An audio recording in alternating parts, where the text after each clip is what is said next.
Assalamualaikum warahmatullahi wabarakatuh. Kembali lagi di channel YouTube Putri Yua, channel yang akan menceritakan kisah-kisah tentang horor. Seperti biasa, jangan lupa untuk subscribe terlebih dahulu channel YouTube Putri Yua, dan jangan lupa untuk share, komen, dan like video cerita horor favorit kalian. Oke, tanpa basa-basi langsung aja ke ceritanya. Cerita ini ditulis dari salah satu akun Twitternya @creepylogy, yang dimana berjudul Tumbal Kontrakan. Banyak kematian yang sukar dijelaskan. Sebelum itu jangan lupa untuk follow akun Twitternya Creepylogy, karena masih banyak lagi cerita-cerita horor yang seru lainnya. Oke, langsung aja kita ke ceritanya. Saya mendengar langsung kisah ini. Nama tokoh, tempat peristiwa, dan detail informasi disesuaikan dengan tujuan dramatisasi. Bagaimanapun, harap anggap cerita ini sebagai fiksi. Sebuah kontrakan 3 petak berdiri di tanah yang luas. Ada 4 banjar. Tiap-tiap banjar berupa 12 pintu. Semuanya 48 pintu. Kontrakan selalu penuh, meski semeraut dan berisik minta ampun lantaran 2 penyewa membuka bengkel motor di depan rumahnya. Orang-orang di sekitar mengenalnya dengan sebutan kontrakan Bu Haji Neni. Wanita yang dimaksud sebenarnya belum naik haji, tetapi dipanggil begitu lantaran berkerudung dan kaya raya. Ia membuka toko bangunan di daerah itu sekaligus membangun kontrakan petak berbanjar-banjar. Usaha Neni selalu lancar, juga menguntungkan. Kabar-kabarnya itu belum apa-apa. Seorang kuli angkut di tokonya mengatakan bahwa majikannya punya 18 material dan 11 kontrakan di Saentero, Jawa Barat hingga ibu kota. Yang diceritakan di sini adalah salah satu kontrakannya di Jawa Barat. Sebagian penyewa kerasan tinggal di situ. Ada yang sudah 6 tahun. Bahkan ada pula yang menyewa sejak pertama dibangun hingga direnovasi. Menurut mereka, Bu Haji Neni baik. Jarang ia marah-marah kalau terlambat bayar sewa. Menagih pun tidak pernah. Paling apes kalau pembayaran molor sampai 6 bulan. Penyewanya akan diusir baik-baik. Dan itu baru sekali terjadi selama belasan tahun. Selain toleran soal telat bayar, Neni juga suka memberi. Saban musim kurban setiap penghuni dikirimi daging sapi. Juga ia senang mengirim nasi berkat selamatan.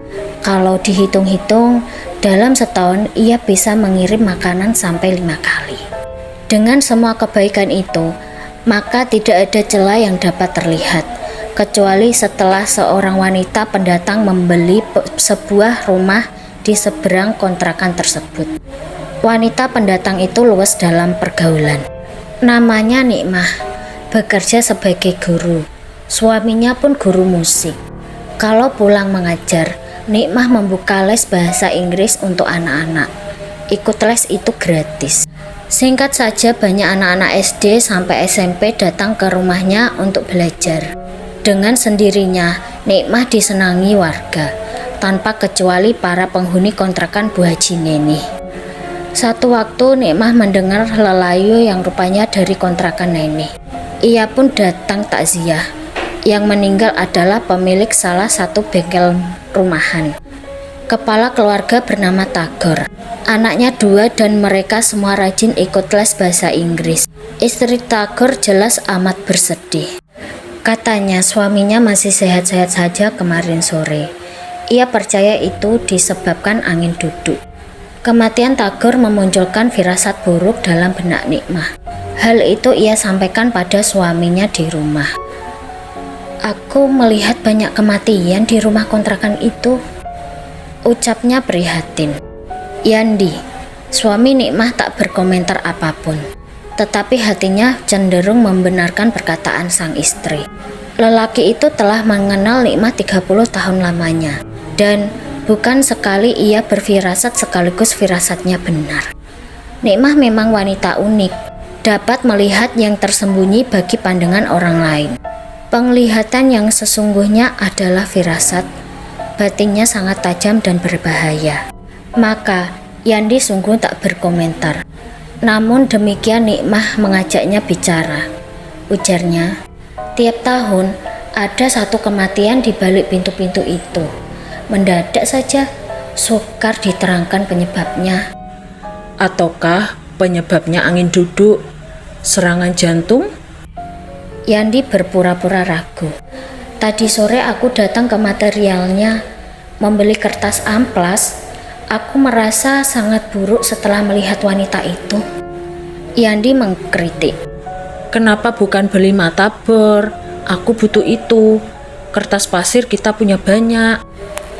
Aku serius. Bagaimana caranya memberitahu mereka? Yandi mengerti kalau istrinya harus segera dijinakkan supaya tidak melewati batas. Maka ia pelankan suaranya. Dik, enggak semua hal dalam batinmu harus dibicarakan pada orang lain. Bisa jadi itu malah menyusahkanmu. Kita baru saja pindah di sini. Bahkan rumah ini kita beli. Bukan ngontrak yang bisa pindah kapanpun kalau enggak kerasan. Lagi pula, kita belum mengukur seperti apa lingkungan kita. Aku ngerti, Mas. Aku pun enggak mau terburu-buru. Sebaiknya kamu pura-pura enggak punya firasat apapun. Dik, kita berdua hampir pensiun. Ini kan yang kamu mau. Rumah di sebelah Jakarta. Ada kebun dengan tanaman-tanaman dan unggas. Juga angsa-angsa yang galak. Nikmah memotong. Ya, dan kita masih bisa mengajar di rumah sesudah pensiun. Mari fokus pada keinginan itu saja. Untuk malam itu Nikmah dapat dikendalikan. Lain waktu belum tentu, dan itu menjadi kenyataan. Tanpa sepengetahuan suami, mulut Nikmah ujuk-ujuk sudah sampai di telinga salah satu warga kontrakan Neni. Pendengarnya yaitu Bu Haji Mayang. Yang ini kebetulan sudah pergi haji walau masih ngontrak. Nikmah bercerita saat membeli pempek di akhir pekan dan ia bertemu tetangganya di situ. Bagai tersambar kilat, Mayang ketika mendengarkan Nikmah bicara. Sebab semua yang ia ucapkan tidak ada yang meleset. Gimana Bu Nikmah bisa tahu?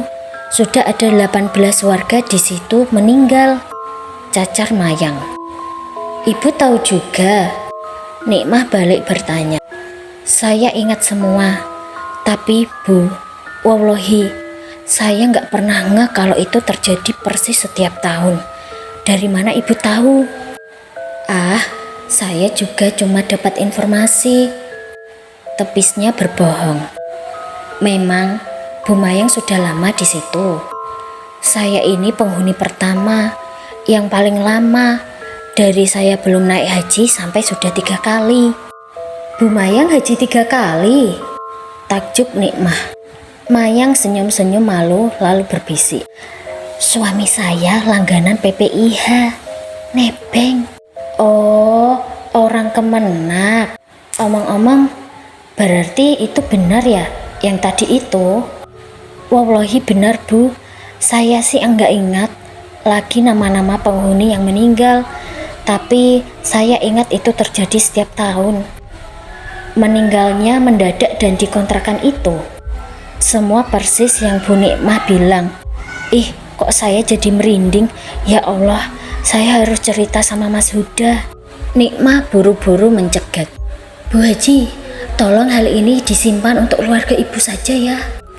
Mayang manggut-manggut patuh dan menjamin bahwa ia adalah orang yang bisa menjaga rahasia. Hari bersilih pekan, lalu berganti bulan. Kematian Tagor montir motor telah menjadi masa lalu. Dengan manusiawi pula Nikmah melupakan firasatnya. Penyewa kontrakan Neni datang dan pergi. Lalu ada wajah baru setiap bulan. Dan tempat itu selalu semrawut juga berisik. 11 bulan dari meninggalnya Tagor, datang bertamu seorang pria. Punggungnya sudah bongkok dan kakinya pengkor sebelah. Ia didampingi Mayang dan memperkenalkan diri bernama Yayat.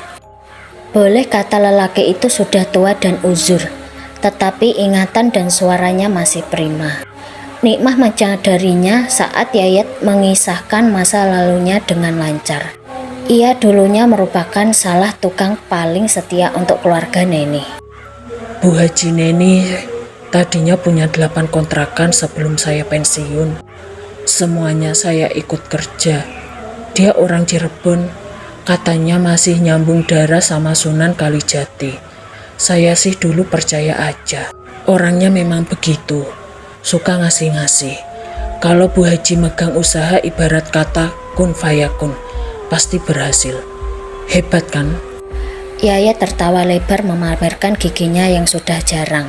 Sedangkan Nikmah dan Mayang hanya menunggu ceritanya yang lain. Subhanallah, orang itu juga baik banget sama saya. Saya nggak pernah mikirin sekolah anak.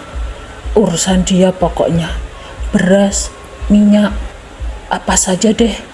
Walaupun saya lagi nggak ada proyek, gaji tetap dikasih. Jadi gini Bu, kebetulan Bu Haji Mayang ini sama saya kenal sudah lama. Tempo hari beliau ada urusan dekat rumah saya di Parung. Terus beliau mampir. Langsung saja ya Bu, saya terus terang kaget dengar cerita dari Ibu. Nikmah hendak menyela lelaki itu tetapi keburu dicegat. Kata Yayat, Ini jangan salah sangka ya Bu. Bu Haji Mayang belum cerita ke siapapun. Cuma ke saya aja.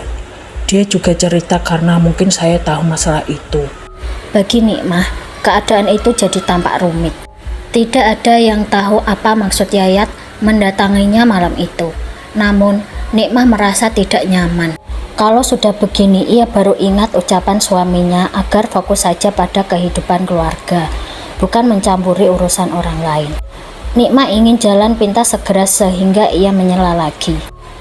Yang Bapak tahu gimana? Justru saya yang perlu bertanya. Ibu dapat informasi itu dari siapa? Nikmah berubah pikiran seketika.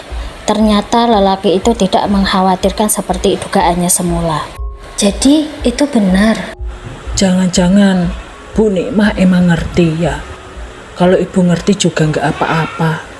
Maksud Bapak kesini sebenarnya apa? Yang tahu soal itu cuma saya, Bu Haji, dan satu lagi tukang yang belum lama meninggal. Saya nggak pernah bocor sama siapapun. Saya yakin yang lain juga sama. Nikmah tak lagi bernafsu menjegal Yayat. Dibiarkan ia bicara sepuasnya.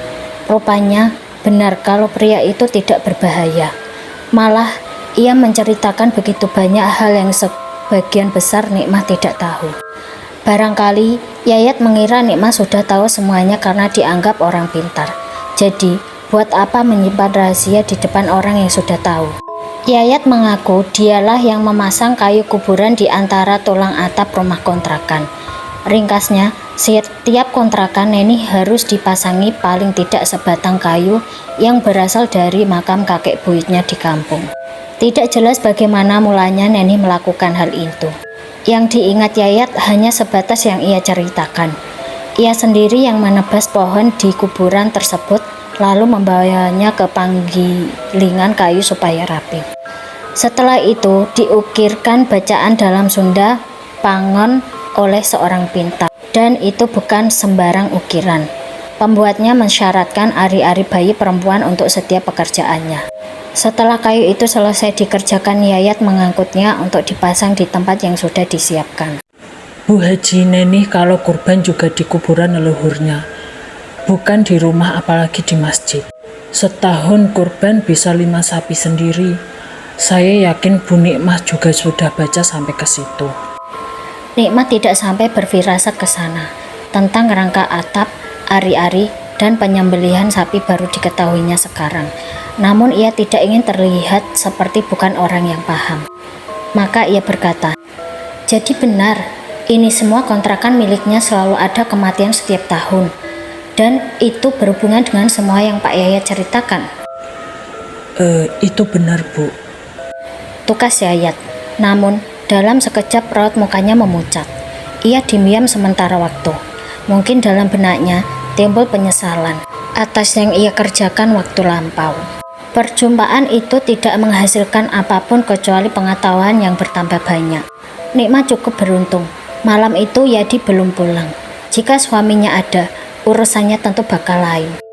Keesokan pagi Nikmah kembali berangkat ke sekolah. Ada keramaian di seberang rumah. Ia pun mendekat. Dari kasak kusuk di sekelilingnya, ia tahu bahwa Mayang meninggal beberapa saat lalu. Selesai. Begitulah akhir cerita dari Tumbal Kontrakan, yang sampai sekarang pun tidak tahu bahwa Ibu Mayang meninggalnya karena apa. Entah itu menjadi salah satu tumbal kontrakan tersebut.